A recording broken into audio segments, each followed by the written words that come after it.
Buenas tardes. Retomamos la sesión con una ponencia en la que se profundizará acerca de las perspectivas de la situación económica global. Presenta el secretario general de Economía.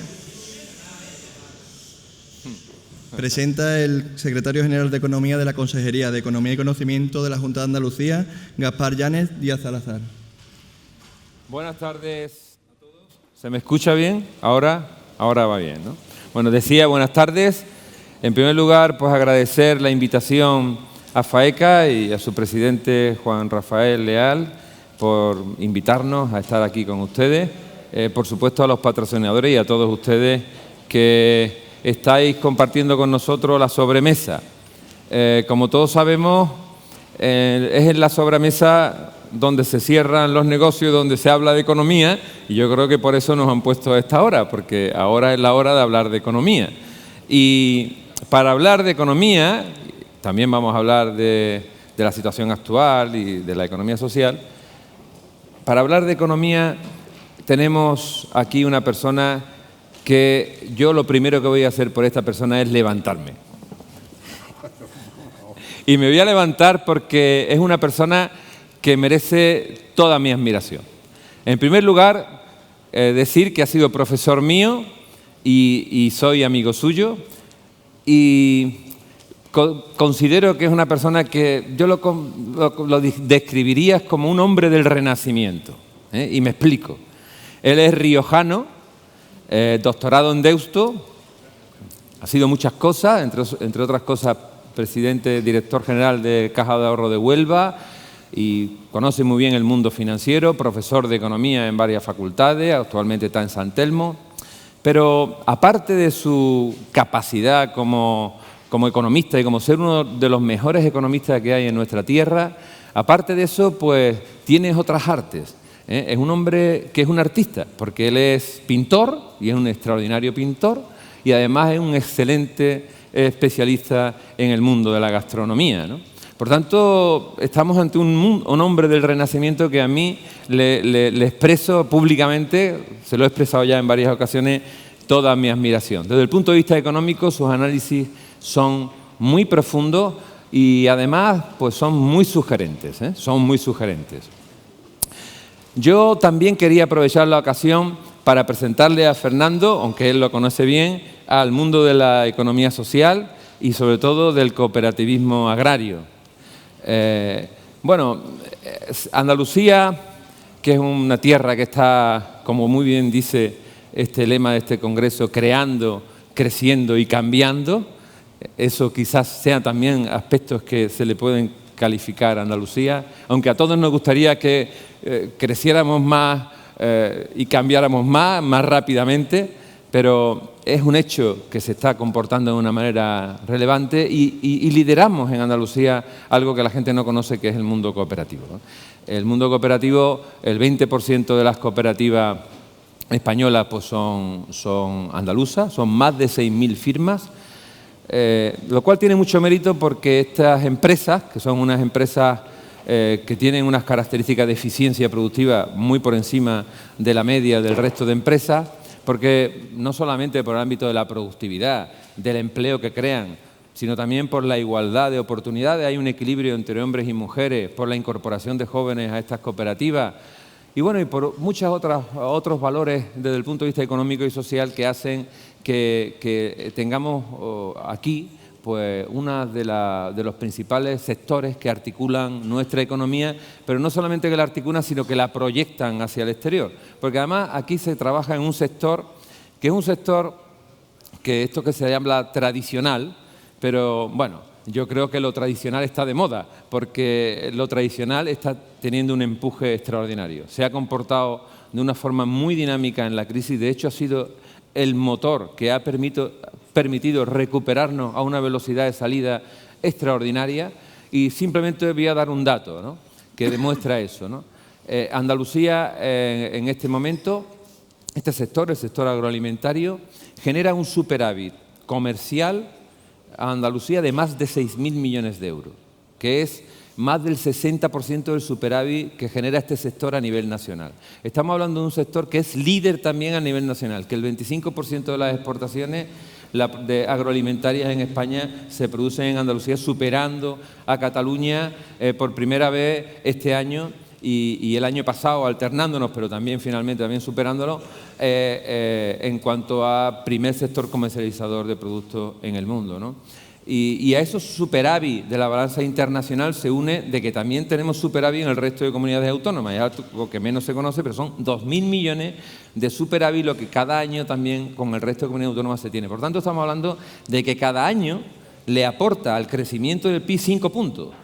5 puntos de saldo, más de 8.000 millones de euros, que suponen más de 5 puntos del crecimiento de nuestro PIB cada año, ¿no?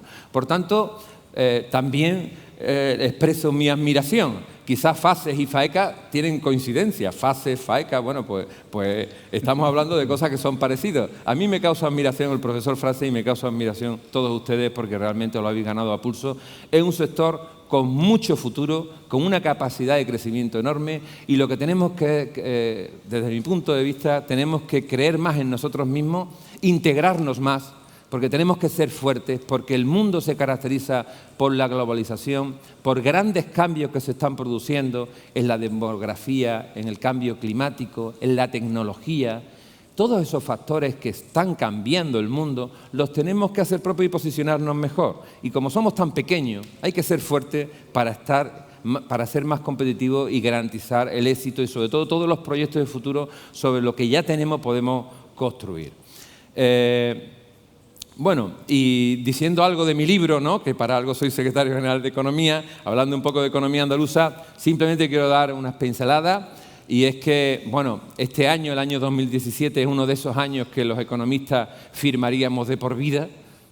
Realmente sí, porque al principio de año no dábamos un duro por el año 2017, con lo que estaba pasando con el Brexit, el tema de Trump, el batacazo que se estaban pegando los países emergentes, en fin, el precio de las materias primas que iba a crecer de forma considerable, no se sabía lo que podía pasar con los tipos de interés.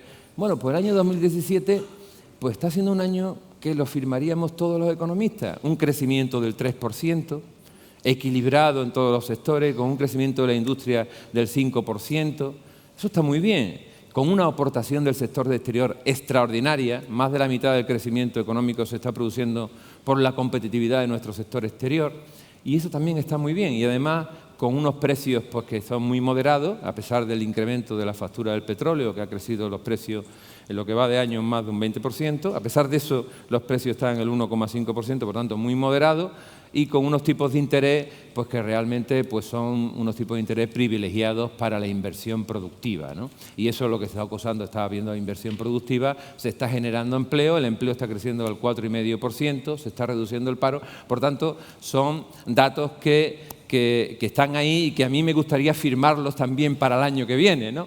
Porque bueno, el año que viene, bueno, pues la verdad es que no hay muchos nubarrones desde el punto de vista económico, la verdad, podría ser un año también muy bueno, a lo mejor no del 3%, pero sí entre el 2,5% y el 3% de nuevo para la economía española y la economía andaluza, de forma equilibrada para todos los sectores, con tipos de interés también bajos, en fin, con las condiciones macroeconómicas propicias para el crecimiento, pero hay una serie de factores geopolíticos que nos preocupan mucho. El tema del Brexit, que todavía no se ha puesto en marcha, preocupa y nos sigue preocupando. El tema de Estados Unidos con el proteccionismo, que ya lo estamos viviendo en algunos de nuestros sectores, para los cuales es muy importante estar aún más unidos de lo que estamos en esos sectores, porque tenemos que competir, sobre todo, tenemos que competir con grandes sectores, no competir entre nosotros mismos y que eso nos lleve a ser más débiles. Bueno, en definitiva, ese proceso de nueva regulación en Estados Unidos y de proteccionismo, yo diría a las claras,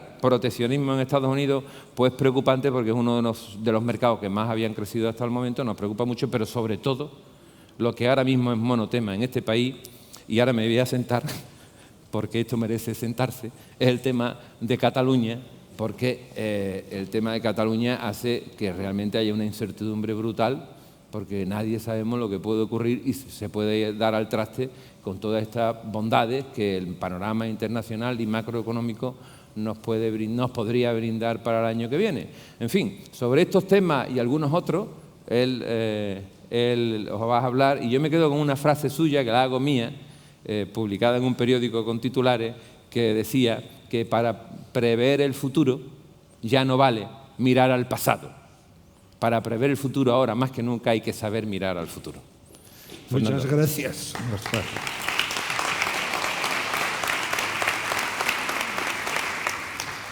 Gracias, Gaspar, porque efectivamente yo he sido profesor suyo, pero ha sido uno de mis mejores alumnos y eso lo tengo que reconocer. Muchas gracias. Bueno, hace 7, 8 años,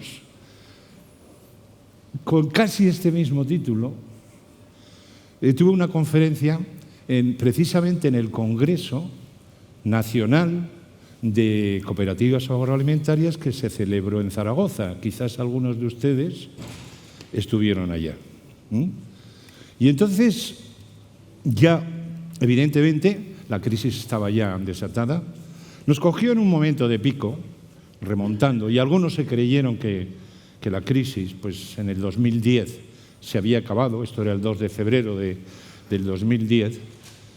Y después, evidentemente, hubo que esperar hasta el año 2014, que de alguna manera, creo que lo comentamos en esa conferencia, para ver los primeros atisbos. Hoy no. Hoy podemos decir que ya estamos saliendo claramente de la gran recesión. Y lo que nos aparece, y ya de esto hablábamos entonces también, que esta crisis no iba a ser una crisis convencional, que probablemente estábamos ante un cambio de era y que lo que iba a surgir de este cambio de era es un nuevo mundo. Y efectivamente, hemos ido viendo cómo tras la crisis financiera tuvimos que sufrir los avatares de una gran crisis económica con crecimiento de desempleo, con bajas tasas de crecimiento del PIB, con pobreza.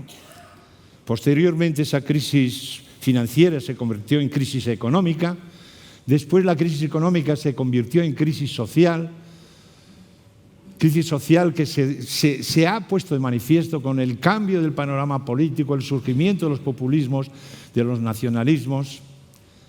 Y últimamente tenemos pues encima, pero muy encima, tanto a nivel europeo, que en Europa ya de alguna manera pues hay perspectivas de que se puede ir salvando, pero a nivel nacional tenemos una gran crisis política, como probablemente no lo habíamos tenido desde el 23 de febrero y posiblemente aquello fue menos serio.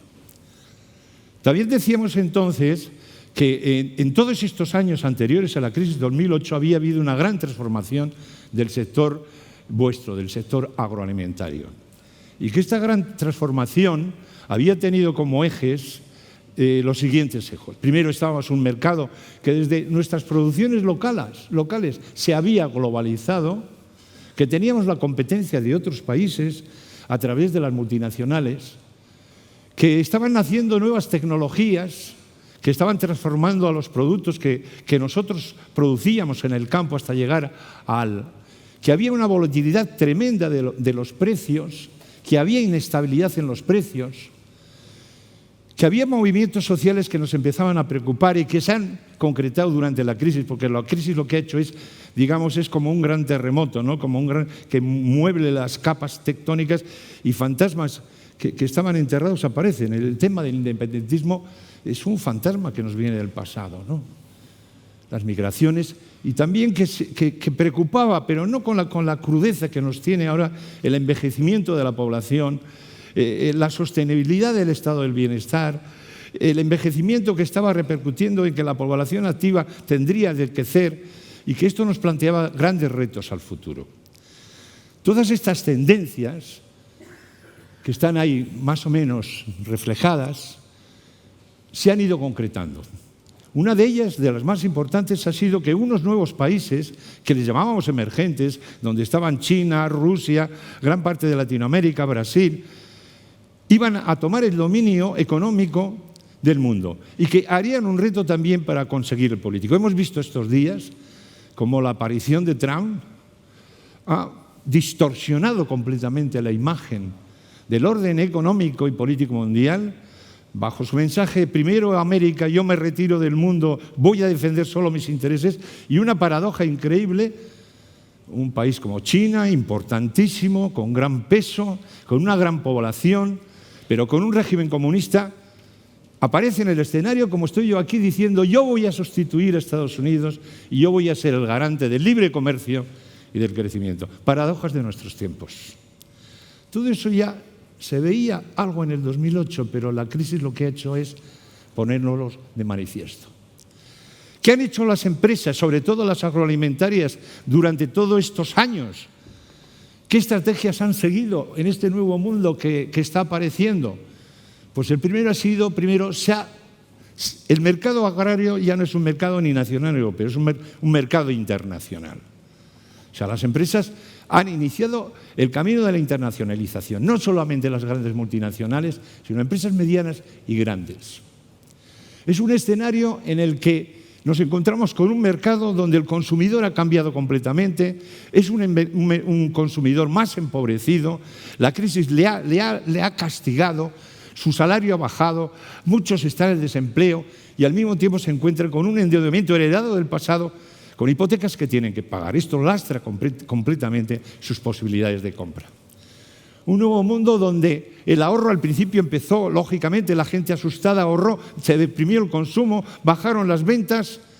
Últimamente se está recuperando, la confianza ha vuelto, pero los primeros años, hasta el año 2014, fueron francamente difíciles. Y encima, para colmo, una crisis bancaria que hizo que los bancos, preocupados por su solvencia y su liquidez, retiraron el crédito a las personas y a las empresas y 400.000 empresas en España tuvieron que cerrar.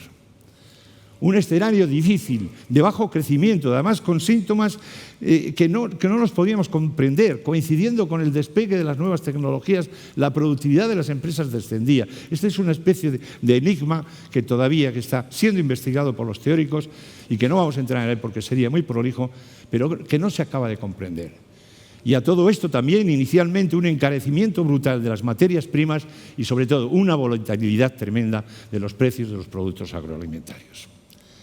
Esta fue, digamos, el recorrido que tuvimos que hacer, difícil, donde este sector, además, es curioso, fue de los sectores que mejor aguantaron la crisis, que menores caídas tuvieron en su producción y que mejor ha servido, como ha dicho Gaspar, a mantener un ritmo mínimo de crecimiento vía exportaciones, fundamentalmente, de la economía de España. ¿Qué es lo que nos ha dejado esta crisis? Cosas buenas y cosas malas. Desde luego, lo que es claro es que estamos en un nuevo mundo. No ha sido una crisis de estas livianas que solo tocan la superficie, no, ha conmovido profundamente. Y hay cosas que tenemos ahí pendientes de arreglar y no sabemos todavía muy bien qué. Primero, los salarios son bajos. Están creciendo los beneficios empresariales, pero los salarios todavía no tiran. Quizás esté ligado también, indirectamente, al tema de que la productividad también está lastrada. Pero hay un empleo precario y unos salarios precarios que limitan la capacidad de consumo y también ponen en cuestión la economía del bienestar. Pero también hay otra lacra que nos ha dejado ahí, y es las desigualdades. Las diferencias de renta y de riqueza, estos días están saliendo varios informes de Forbes y de Capgemini y tal, que nos hablan de estos temas, han crecido durante la crisis. Esto no solamente nos plantea un problema, digamos, social. En la raíz de esto está la base de muchos populismos y también de independentismos, sino también un problema económico, porque verdaderamente la distribución de la renta, cuando es desigual, afecta al consumo, afecta al crecimiento. O sea, es un problema ético, es un problema social y es un problema económico. Los populismos están debajo de esto. Los populismos surgen siempre en las grandes crisis y van muy ligados a los nacionalismos. Esto ya lo hemos pasado en la historia.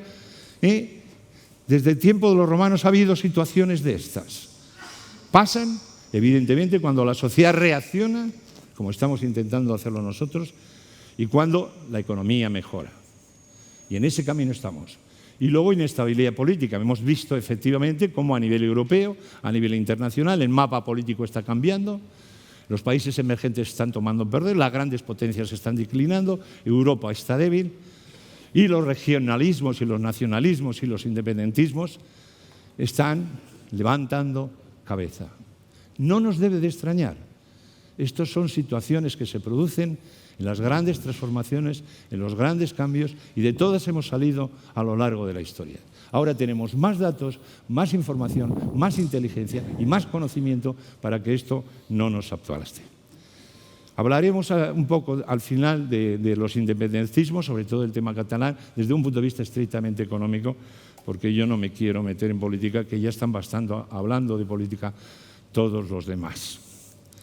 Bien, y ante todo esto, ¿cuáles son las estrategias que han desarrollado las empresas del sector agroalimentario? Han intensificado su proceso de globalización, de internacionalización.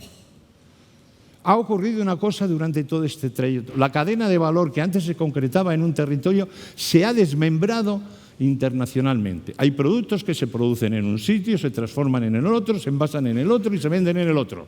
Es decir, este es un proceso que evidentemente ha cambiado el mundo agroalimentario durante todos estos años. Proceso además que continúa y que cada vez va a ser mayor. Se ha producido una internacionalización de las empresas y en este es una de las grandes metas, de los grandes objetivos que tienen las cooperativas. Otro tema que va a salir a lo largo de toda mi conferencia es la dimensión. Se ha ido a procesos de concentración, de fusión. Un mundo global, un mercado global, exige una escala global de producción, de distribución y de comercialización. Y eso lo tenemos que tener claro si queremos subsistir. También se han dado procesos de deslocalización. Al final nos encontramos con un negocio que antes era local y ahora se ha convertido en un negocio global. Y ahora me voy a parar un poco en la situación de hoy. He dado una perspectiva apoyándome en la conferencia que di en el año 2010, que he estado repasando lo que dije entonces y lo que es válido ahora y dónde estamos hoy. Como ha dicho Gaspar, hay que ser optimistas. En estos momentos la economía en todo el mundo, no solamente en España, está saliendo con un crecimiento muy bueno del 3,5% y quizás igual se supere para este año 3,5, 3,6 a nivel mundial. Las grandes economías desarrolladas como Estados Unidos están creciendo a tasas del 2, 2,5, no con la fortaleza que esperábamos, pero con suficiente fortaleza para decir que estamos saliendo bien. Esta crisis ha hecho mucho daño, ha dejado heridas y la salida está siendo un poco más lenta que las demás crisis. En Europa, concretamente, hemos pasado unos años malísimos. Estos son vuestros principales mercados exteriores, los europeos, Inglaterra, Francia, Alemania, Italia. Pues bueno, los últimos datos que tenemos es que este año va a cerrarse probablemente con una tasa de crecimiento del 2,2 cuando el año pasado escasamente superaba el 1. Es decir, que la economía europea, y de entre ellos la española, está en estos momentos en uno de sus mejores momentos. A pesar de que la crisis política acecha, como hemos visto, con los populismos, con unas elecciones alemanas que ha salido una situación que no sabemos muy bien si va a salir una coalición fuerte capaz de hacer progresar Europa hacia adelante, pero estamos en los mejores momentos. Y no solamente está creciendo, digamos, el consumo, que esta es la variable más importante para ustedes, el consumo de las familias, que está comportándose, la confianza ha vuelto a los consumidores, esa desconfianza que tuvimos durante años ha vuelto a los consumidores y, sobre todo, en el gran consumo se está viendo un incremento de las ventas.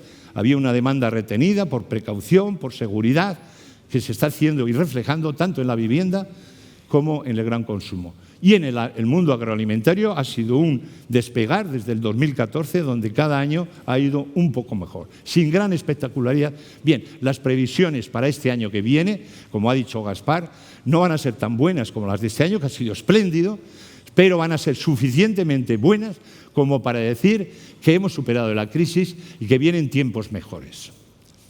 En Europa, por lo tanto, todas las potencias están. Además, se está dando una cosa que no ocurría antes. Durante la crisis había países que crecían a un 3, otros al 1. O sea, había mucha asincronía y desigualdad. No, ahora todas las economías están saliendo con un crecimiento aceptablemente fuerte. Italia será de las más bajas, pero tenemos a nuestro amigo, por ejemplo, Portugal, que está sorprendiendo por las tasas de crecimiento, por la corrección del déficit público y por la estabilidad que está demostrando. Está siendo tan sorprendente casi como el de España. Por lo tanto, de alguna manera, estamos en un momento en el que la confianza ha vuelto, las expectativas empresariales han mejorado, el crédito es abundante, los tipos de interés son bajos y solo hay una incógnita que yo intentaría un poco despejarla. Y es que sabéis que en estos días estamos precisamente, creo que hoy era la reunión del Banco Central Europeo, se está esperando que los bancos centrales empiecen. Ya la Reserva Federal de Estados Unidos ha empezado a subir los tipos de interés. Esto nos afecta a todos, subida de tipo de interés, el que tiene que pagar la hipoteca o la financiación de la empresa. Evidente, a las propias inversiones les puede afectar y estamos un poco preocupados por qué va a ocurrir con los tipos de interés. Es más, ya en el Banco Central Europeo, en el mes de octubre seguramente se empezará a hablar de no solamente ir recortando esa inyección de dinero que han estado metiendo a los bancos, 60.000 millones al mes, para darles liquidez y darles un poco de respiro, no solamente a su situación de liquidez, sino a su situación de cuenta de resultados, con financiaciones incluso a 3 años, como han tenido, a tipo de interés negativo, sino que ya se piensa que eso se va a ir reduciendo, normalizando, se va a ir reduciendo esa cantidad poco a poco hasta que sea cero.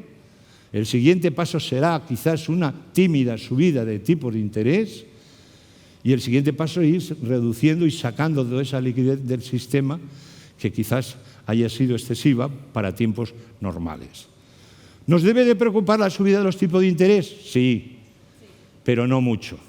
Vamos a ver, la subida de tipos de interés va a ser a partir de 2018 muy lentamente, porque ellos no se van a arriesgar a que una subida de tipos de interés excesiva paralice la economía, muy lentamente. Y os digo una cosa, mi impresión es que los tipos de interés que tuvimos en el pasado, en tiempos normales llegaron al 6%, difícilmente los vamos a alcanzar en los 5 próximos años. Yo preveo tipos de interés bajos, subiendo pero bajos, y difícilmente pasando del 2%, digo, a nivel de Banco Central Europeo, que luego eso en la banca se traduce, lógicamente, en un tipo de interés muy alto. Es decir, no veo yo posibilidad de que las condiciones financieras que hay ahora, de abundancia de dinero, se transformen radicalmente en los próximos años. No lo veo. Por lo tanto, esto da cierta, sobre todo a la hora de proyectar inversiones a largo plazo, a medio largo plazo, donde muchas veces nos hemos equivocado porque hemos contado con tipos de interés muy bajos y luego han sido superiores a la rentabilidad que esperábamos de nuestras propias inversiones. Dicho esto, por lo tanto, estamos en una situación donde va a haber cambios, en las bolsas va a haber volatilidad, porque la subida de tipos de interés para algunos puede ser peligrosa si se les escapa de las manos. Es un experimento que nunca se había hecho, nunca se había inyectado tanta liquidez en el mundo como se ha inyectado por parte de los bancos centrales. Los bancos centrales verdaderamente han sido, digamos, los que han salvado al mundo en un momento de crisis financiera, y este experimento, este camino andado, esta senda andada, ahora hay que andarla al revés, y nunca se había hecho. Y eso es lo que crea cierta incertidumbre, cómo se va a hacer, ¿no? Yo tengo la confianza, han demostrado gran prudencia, gran tacto, gran previsión, de que se va a hacer de una manera que no altere fundamentalmente a las empresas y a los mercados financieros y a las bolsas. Por decir algo, hay un miedo, y es que estos tipos de interés tan bajos pues han creado burbujas, sobre todo financieras, sobre todo en el mercado de renta fija, han alcanzado unos precios muy altos y que una subida de tipos podría pinchar esas burbujas, pero serían fenómenos que quedarían, pienso yo, que bastante encapsulados en los mercados financieros y con un menor impacto en los mercados, digamos, de las empresas, de los bienes y de los servicios. Esto es lo que se intenta evitar, que no ocurra. Tampoco tenemos burbuja inmobiliaria en estos momentos en España, a pesar de que están empezando a subir los precios. Las subidas están siendo muy lentas. Además, no puede haber una burbuja inmobiliaria. Para que haya una burbuja inmobiliaria se tienen que dar por lo menos 3 fenómenos. Tipos de interés bajos se da, crédito subiendo mucho no se da, está subiendo poco, precios disparados tampoco se da, están subiendo pero razonablemente, y un endeudamiento creciente, cosa que concretamente en España lo que estamos todavía es en un proceso de desendeudamiento. Por lo tanto, yo no preveo. Sí es verdad que hay algunos países como Suecia, como Australia, como Canadá, donde China, por ejemplo, donde sí hay riesgo de burbujas inmobiliarias. en los países, en estados, en el Reino Unido lo ha habido durante un tiempo, ahora con el Brexit parece que se ha disipado.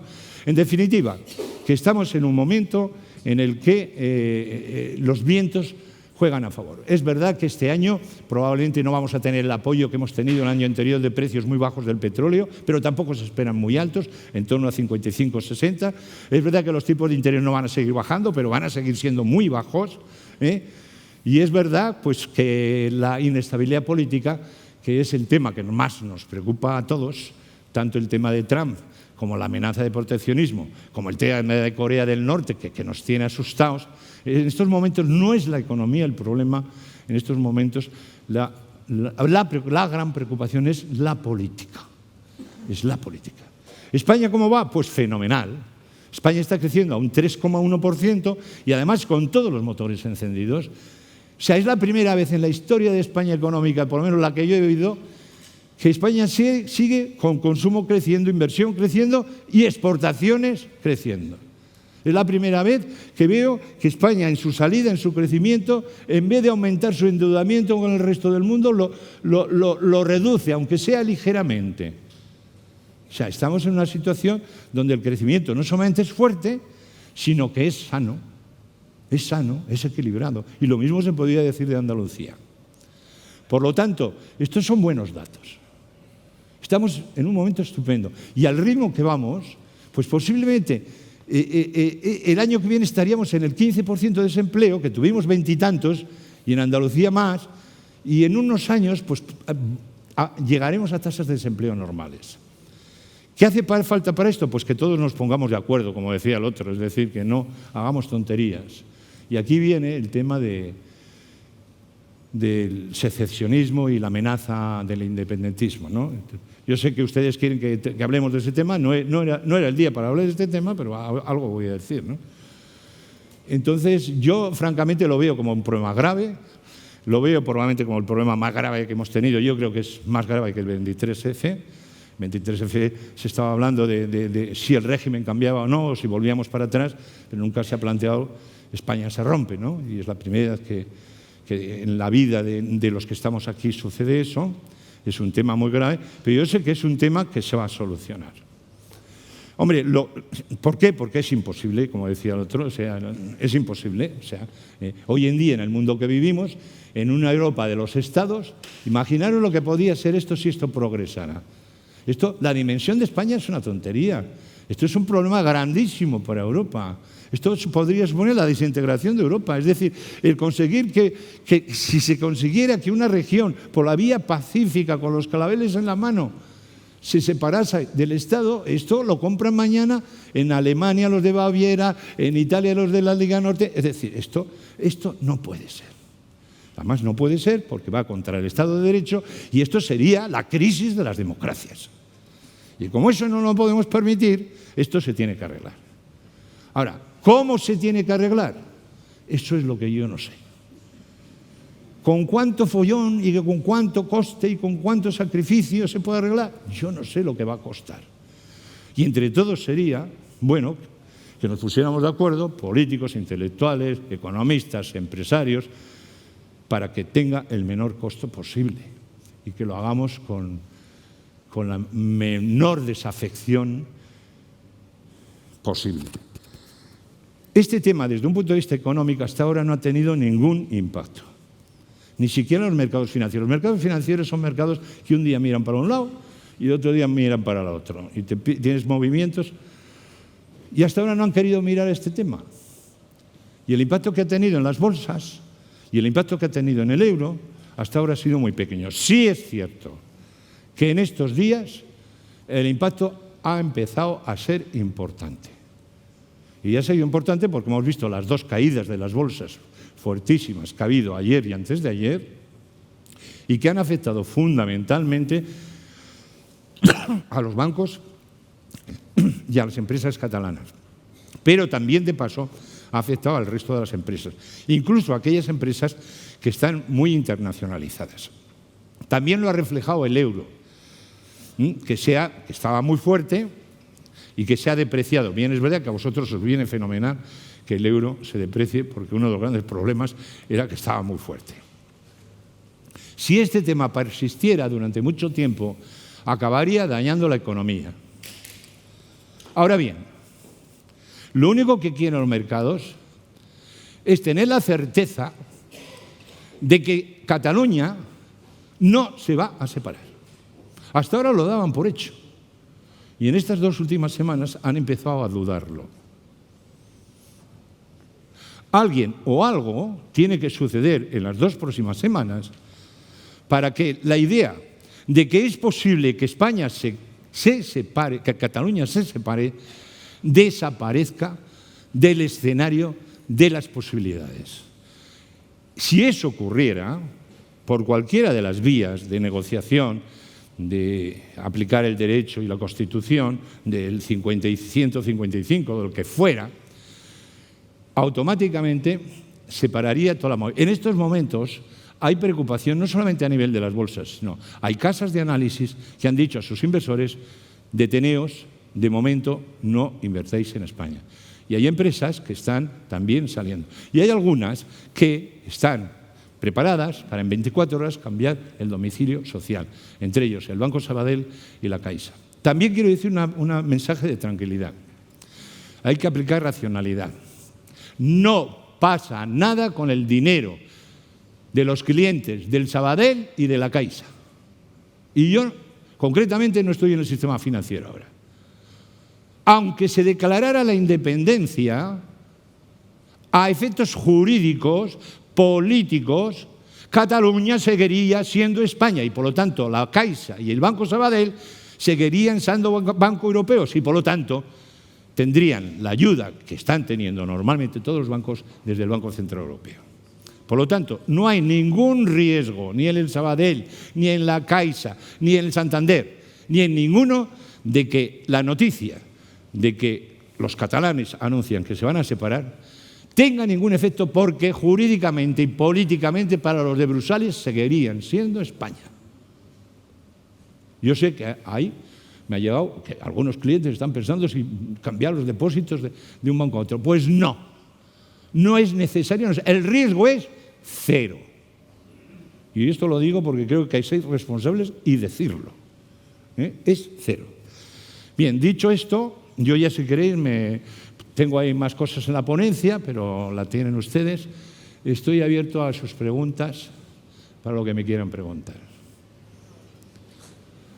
Tengo otra conferencia dentro un poco en Málaga, pero vaya, tengo unos minutos. Muy bien. ¿Sí? El Brexit. El Brexit, otro tema. El Brexit, tal como se está desarrollando, primero, va a llevar más tiempo de lo que creíamos, bastante más.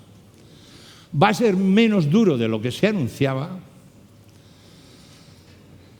y va a tener menos efectos perniciosos de los que algunos se creían. Yo creo que esto al final va a tener 2 soluciones. O dan marcha atrás, que esto no hay que descartarlo, porque cuando las cosas se alargan en el tiempo, y la propia Theresa May lo está alargando, puede ocurrir cualquier cosa, cambian los escenarios, cambian las opiniones y cambian los sentimientos. Por lo menos no descarto eso. Pero en el peor de los casos, yo lo más que veo, en el peor de los casos, un acuerdo para ellos seguir en el mercado único europeo. Es decir, salirse de parte de eso, al final el impacto que tendría sobre vuestras exportaciones sería muy pequeño. No estamos en el mejor de los momentos, pero día que pasa, estas 2 posibilidades que os digo tienen más votos. Hace un mes nadie se ha atrevido a decir lo que estoy diciendo yo, pero hoy se está viendo ya que el soufflé se está desinflando. El tiempo da tiempo a la gente a racionalizar, a pensar, a moderar sus sensaciones, sus sentimientos y a racionalizar. Y esto puede perfectamente ocurrir. Es verdad que está teniendo su efecto, sobre todo en el tema residencial. Estuve viendo las cifras el otro día de los porcentajes que suponían en toda la costa, no solamente andaluza, sino valenciana y catalana, en el residencial. Son importantes, en el turismo también son muy importantes, pero está ocurriendo una cosa, este año está ocurriendo una cosa. La reducción de ventas residenciales o de turismo, de estancias, que se está produciendo del mercado inglés, está viéndose más que compensada por el ascenso de las compras y de las estancias de turistas franceses, italianos, suecos, etc. Por lo tanto, tampoco debemos de dramatizar con el efecto Brexit, primero porque va a ser más suave en el tiempo, porque se puede repensar y porque en el mejor caso cada vez estoy más convencido que se va a llegar a un acuerdo, en el peor de los casos. ¿Más preguntas? Sí.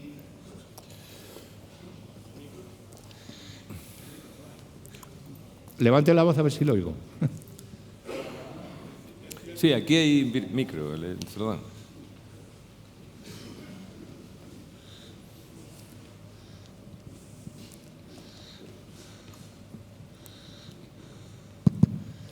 Gracias. Vamos a ver, es cierto que los depósitos a corto plazo en el Sabadell y en la Caixa no corren ningún riesgo.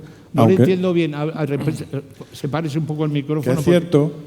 Es cierto que los depósitos de los clientes del Sabadell y la Caixa no corren riesgo a corto plazo, porque aunque se declare unilateralmente la independencia, a efectos jurídicos, como usted ha dicho, no tiene ninguna importancia y siguen asegurados por la Unión Europea, sí, los depósitos. Muy bien. Pero a largo plazo, como lo que suelen contratar las cooperativas con algunas de esas entidades, a largo plazo, estoy hablando, por ejemplo, un año, el riesgo es mucho mayor. Le voy a decir, mire usted, tampoco. En estos momentos yo me pongo en la postura del presidente de la Caixa o del Sabadell y yo podría cambiar, porque lo tienen ya aprobado en sus consejos, esta posibilidad, cambiar el domicilio social en 24 horas. ¿Entendido? No lo han hecho por no calentar más, pero el Sabadell creo que esta tarde lo ha hecho. Quiere decir que en el largo plazo es corto plazo. Es si la cosa, y yo no sé cómo puede ser, porque es que una separación, un independentismo unilateral jamás será reconocido por Europa y por lo tanto seguirá siendo España eternamente. El largo plazo tendría que ser, vamos a ponernos de acuerdo, vamos a consensuar un referéndum pactado y si sale sí, pues bueno, te digo una cosa, si sale sí un referéndum pactado en el plazo de X meses, Cataluña sería Europa. O sea, que el riesgo es cero. Y te digo, el botón en 24 horas, y si se produce el cambio social, los depósitos se quedan en sus oficinas, ya el problema de la pertenencia a Europa queda salvado. Y por lo tanto sigue siendo un banco que funciona exactamente igual que los demás. Riesgo cero. Y esto hay que decirlo porque en estos momentos uno de los grandes problemas que puede haber en este país es que la Caixa tenga problemas. Y no tiene por qué haber ninguno. Y no me pagan los de la Caixa, ¿eh? No se puede pactar un referéndum porque previamente había que cambiar la Constitución. Sí. Luego no se puede pactar un referéndum, como no puedo pactar con el ayuntamiento, no pagar el IBI. No le entiendo lo que me dice. Vamos a ver. Sí, que no se puede pactar un referéndum sin modificar previamente la Constitución. Primer punto. Igual que yo no puedo pactar con el ayuntamiento, no pagar el IBI. Claro, pues más fácil me lo pone. Me lo pone todavía mucho más fácil. Efectivamente, para hacer un referéndum pactado que sea válido, habría que cambiar previamente la Constitución.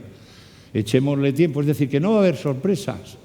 Si eso pudiera ocurrir, que no sé si ocurrirá, probablemente no va a ocurrir, habría tiempo. Y en el caso de que ocurriera, si ocurriera, cambiando la Constitución y todo, pues el presidente del otro día de la Comisión Económica decía, un referéndum pactado sería otro tema. Un referéndum avalado por la Constitución sería otro tema. ¿Eso puede ocurrir? Probablemente no. Pero a efectos de lo que estoy diciendo, yo no estoy ahora metiéndome en los temas jurídicos. Riesgo económico para un depositante, cero.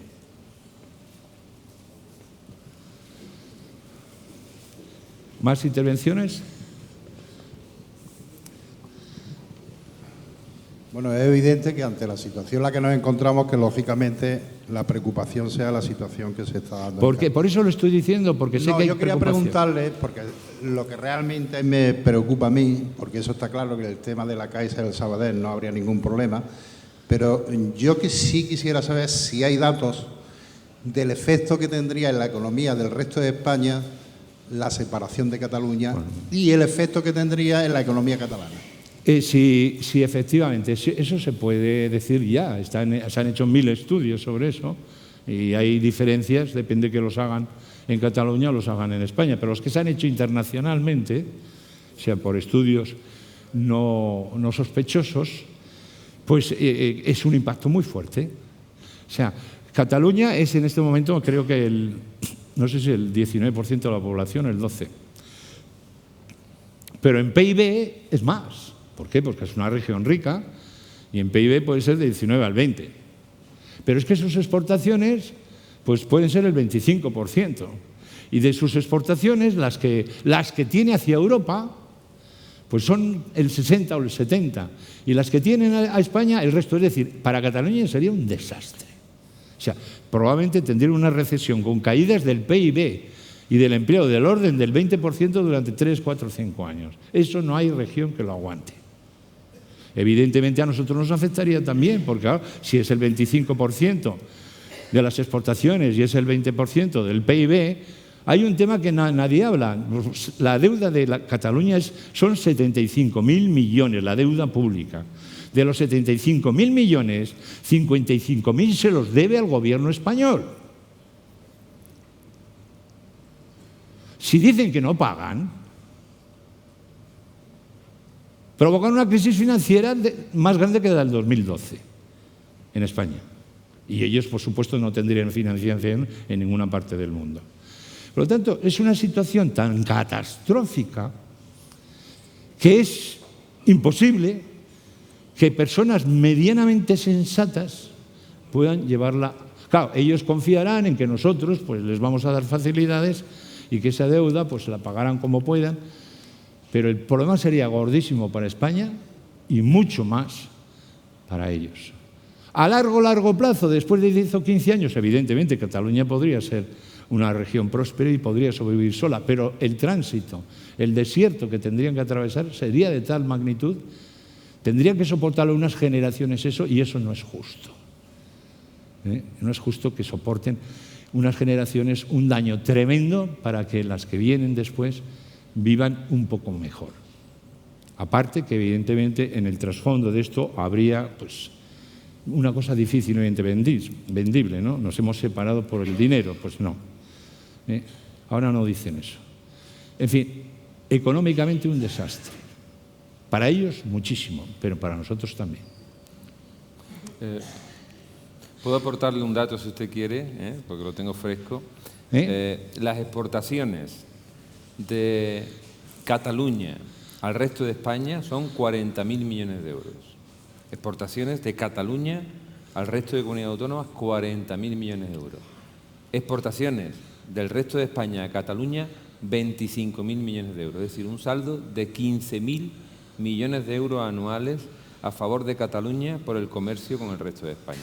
Este dato quizás no es muy conocido a Cataluña, pero eso significa, lo que ha dicho el profesor Fernando Fase, una depresión económica histórica en Cataluña si se produce una independencia unilateral desde el punto de vista económico con efectos imprevisibles, absolutamente imprevisibles.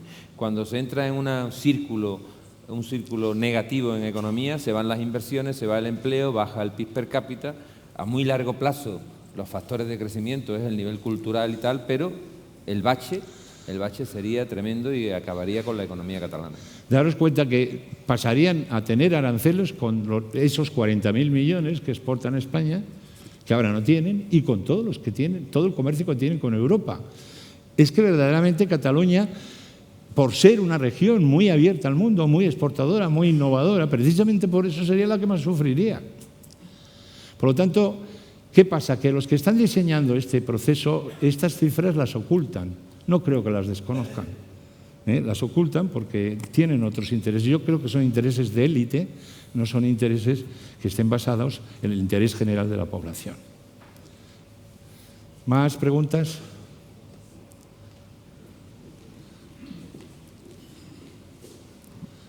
Sí, hola, buenas tardes. Ha puesto antes el ejemplo de Portugal, ha dicho que sorprendentemente está saliendo antes de la crisis que el resto de países, con un gobierno de coalición de izquierda y tengo entendido que con políticas expansivas. ¿Por qué se empeñan todos los demás o casi todos en políticas de recorte? Pues no lo sé, porque son un poco más sensatos que nosotros, creo yo. Vamos a ver, esto demuestra una cosa, cuando las cosas son como son, y eso hemos lo visto en Grecia, cuando un país tiene una deuda excesiva que tiene que pagar o un déficit que tiene que reducir, de nada sirve negar la realidad. De nada sirve. Esté un gobierno de izquierdas o esté un gobierno de derechas. Un país no puede mantenerse gastando más que lo que ingresa durante años. ¿Qué han hecho los portugueses? Pues mira, con un gobierno de izquierdas han reducido el déficit, están reduciendo la deuda y han sabido combinar esas estrecheces, sobre todo en la última parte, que ya han ido aliviando, ya no los recortes no son los que fueron, con un impulso a la inversión y sobre todo con una devuelta de la confianza. En estos momentos están muy cerca de crecer el 3%, probablemente crezcan casi igual que nosotros este año. ¿Qué quiero decir con esto? ¿Qué está pasando en Grecia? En Grecia fue igual, se negaban a todo, se negaban a hacer recortes, tenían una deuda de 180% del PIB, o sea, cuando verdaderamente la comunidad nos exige no pasar del 60%, nosotros ya lo hemos pasado, estamos en el 100%. Y se negaban, pero al final tuvieron que entrar por el camino. Es que si tú estás en el mundo y dependes de una serie de transferencias y tienes unas reglas de juego y tienes unos mercados financieros que si no haces los deberes, al día siguiente el tipo de interés te lo suben aquí, pues por mucha ideología que tengas, por mucho lo que quieras decir, vives en un mundo donde te están marcando las reglas por una parte los mercados financieros y por otra parte tus socios. Y acabas haciendo lo que tienes que hacer, seas de derechas o seas de izquierdas. Y es lo que ha pasado en Portugal. Lo que pasa es que en Portugal, así como en otros países, se ve esa exaltación de nos están machacando, nos están robando, son gente como, no sé, más tranquila, más sensata. Y dice, bueno, si hay que hacerlo, se hace. Yo en Portugal lo veo un pueblo más sencillo, menos exaltado, menos prepotente, más humilde. Y lo están haciendo, y están saliendo adelante. Y los griegos, después de todo el lío que armaron, diciendo que no y que no, están haciendo los deberes y probablemente van a salir de la vigilancia el próximo año, he leído esto, o están a punto de hacerlo, es decir, al final están haciendo los deberes, con unos gobiernos de ultraizquierda. Mira, la economía es la economía, las habas contadas son las que son, y cuando llega la hora de la verdad, la ideología, si quiere sacar un país adelante, hay que dejarla a veces aparte. Bueno. ¿Alguna otra pregunta? Si no... Muchas gracias y hasta siempre.